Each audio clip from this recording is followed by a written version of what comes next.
जो आदमी कुर्सी छोड़ रहा है वो छोड़ते छोड़ते भी वही पुराना औजार हाथ में ले रहा है, नाम रखने वाला औजार। सामने बच्चे बैठे, लेकिन इशारा किधर है? उस पूरे कागज में एक शब्द नहीं है कहीं, वो है माफी। 22 लाख बच्चों के साथ गलत हुआ था और एक बार भी सॉरी नहीं, एक बार भी सॉरी नहीं। This is perception.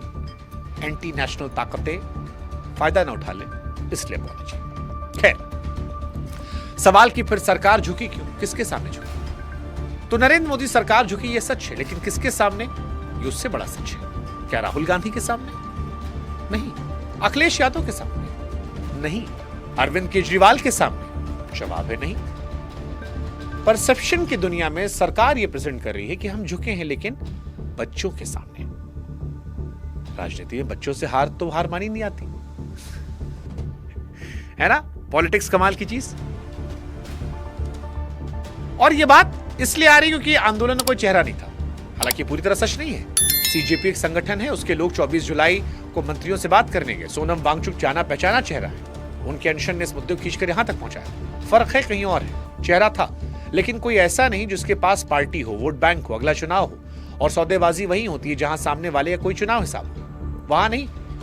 जिनसे मोलभाव कैसे कर। और इसी वजह से आज कुर्सी गई, लेकिन किसी का कद नहीं पड़ा। सरकार ने कुर्सी दी, लेकिन किसी को क्रेडिट नहीं मिला। कल से लाइन चलेगी, हम विपक्ष के दबाव में नहीं झुके, अपने बच्चों की बात सुनकर झुक गए। इस देश में बाप बेटे से हार जाए तो उससे झुकना थोड़ी कहते हैं, प्यार कहते हैं। और यही परसेप्शन का जादू है।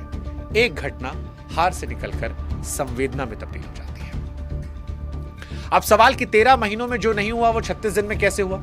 देखिए, पहली वजह तो यह है कि इस बार ठप्पा लगाने के लिए गिरबान नहीं मिला। किसान को कह सकते थे कि एक दो राज्य के हैं, पहलवान गिनती के हैं, बच्चों क्या कहेंगे?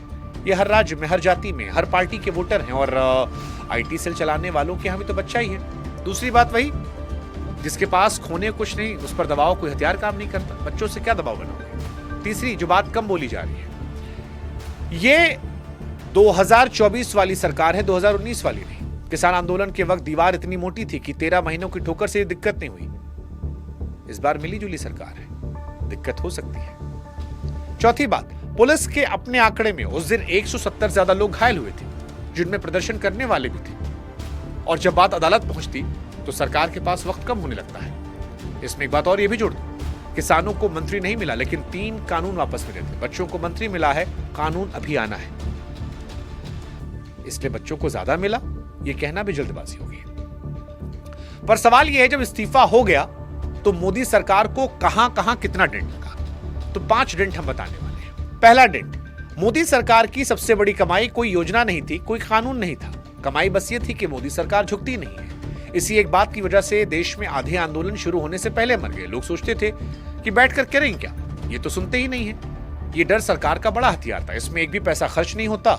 लेकिन आज वो हथियार हाथ से चला गया। और जिस दिन दीवार में पहली दरार दिखती है, उस दिन हर आदमी को पता चलता है कि बाबू दीवार तोड़ी जा सकती है। हाँ, आगे आंदोलन होंगे, आगे भी मंत्रियों के इस्तीफे होंगे। अब नथिंग इज इम्पॉसिबल। दूसरा डेंट, 12 साल में सरकार का दूसरा सबसे बड़ा हथियार था नाम रख देना।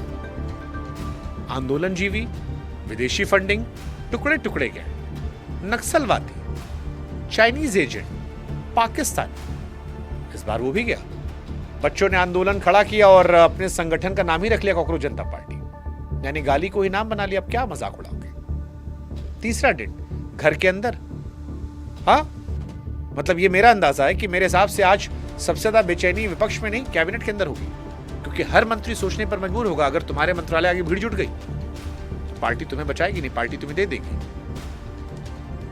भाई साहब, ये वाला सीरियस है। चौथा डेंट, अब तक हर आंदोलन की पहली मांग होती थी कानून बदलो, मुआवजा दो।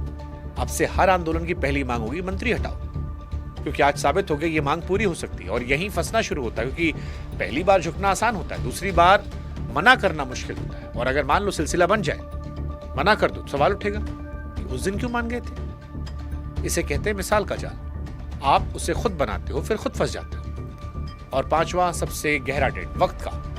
अगर यही इस्तीफा 20 जुलाई के लाठीचार्ज से पहले हुआ होता तो सरकार समझदार बन जाती। लाठी वाली तस्वीरें खबर नहीं बनती, अदालत तक नहीं आता। राजनीति में कीमत चीजों की नहीं वक्त की होती है, और जो चीज सही वक्त पर दी जाए वह एहसान बन जाती है, जो देर से दी जाए वो हार। और साथ ही साथ हिंदू मुस्लिम से आगे निकलो, मोदी सरकार को घेर सकते हो मुद्दों पर रहकर, बिना ट्रैप में फंसे। ये अपने आप में एक बड़ी कहानी है। ये सरकार का सबसे बड़ा डेंट है, बहुत बहुत बहुत बड़ा। हालांकि सरकार ने जो ये किया उसके पीछे एक रीजन भी था। सरकार डरी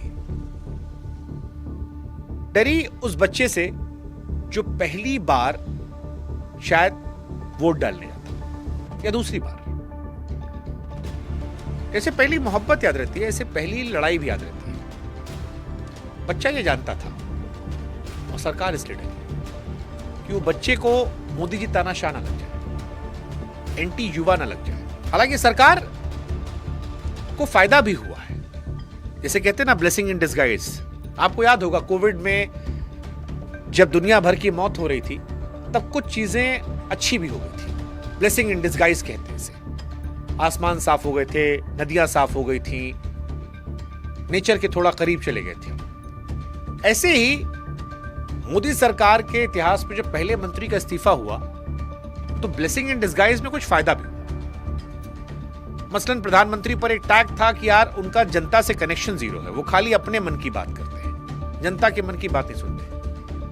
10 साल में देखो एक इस्तीफा नहीं हुआ। इस बार मोदी जी इंस्टाग्राम पर आए, बच्चे लोग से बात की, हेलो फ्रेंड्स। ये उनको फायदा कर गया, इसीलिए शायद 350-400 मिलियन रील गई। कनेक्टिविटी, हर बार बड़े कैमरों से बात थोड़ी होगी, सीधे प्रधानमंत्री हमसे बात कर रहे हैं। दूसरा, इस इस्तीफे ने मोदी सरकार के सिस्टम को सवालों के घेरे से निकाल दिया। वो तानाशाह वाला टैग हटा दिया, क्योंकि अब बात चल रही है कि कौन सा तानाशाह होगा जो जंतर मंतर पर इतना गाली खाने के बाद, अपनी मां बहन के बारे में सुनने के बाद तुम्हारे ऊपर मुकदमा ना करे, और उसके बाद इस्तीफा भी दिलाए, मंत्री का पैसा भी दे। अब वो कहेंगे कि देखो भाई हम झुकते हैं, बच्चों के लिए झुक गए। तो तानाशाह वाला टैग जो था मोदी जी का, वो भी थोड़ा सा यहां पर गायब हुआ है, और ये उनके फायदे की बात है। और इसको शायद वो आगे यूटिलाइज करेंगे। कितना कर पाएंगे वो देखने वाली बात है, क्योंकि विपक्ष भी कोशिश करेगा कि ये फायदा ना उठा पाए। मतलब ऐसा मुझे लगता तो है कि वो फायदा उठाएगा, और सीजेपी भी यहां खत्म नहीं, सीजेपी भी आगे जाएगी। सीजेपी भी कोशिश करेगी कि आगे मसले उठाए जाए। केजरीवाल, अखिलेश यादव भी चाहेंगे कि आगे मसले उठाए जाए। ये इंटरेस्टिंग चीज है। उसके आगे एनटीए में क्या क्या चीजें आती हैं वो भी देखने वाली बात रहेगी, क्योंकि अभी आगे कहानी और बहुत बाकी है। लेकिन सवाल यह कि सबसे बड़ा नुकसान किसका हुआ, सरकार का या विपक्ष का? यह सवाल बड़ा इंपॉर्टेंट है। शिक्षा मंत्री के इस्तीफे के बाद सबसे बड़ा फायदा या नुकसान किसका हुआ? यह मुद्दा विपक्ष महीनों से उठा रहा था। संसद में हंगामा हुआ, सड़क पर बयान आए, और जब मांग पूरी हुई तो क्रेडिट किसे मिला? किसी को नहीं। आज कोई भी विपक्ष का एक नेता यह नहीं कह पा रहा कि हमने करवाया, क्योंकि हर आम आदमी जानता है किसने करवाया।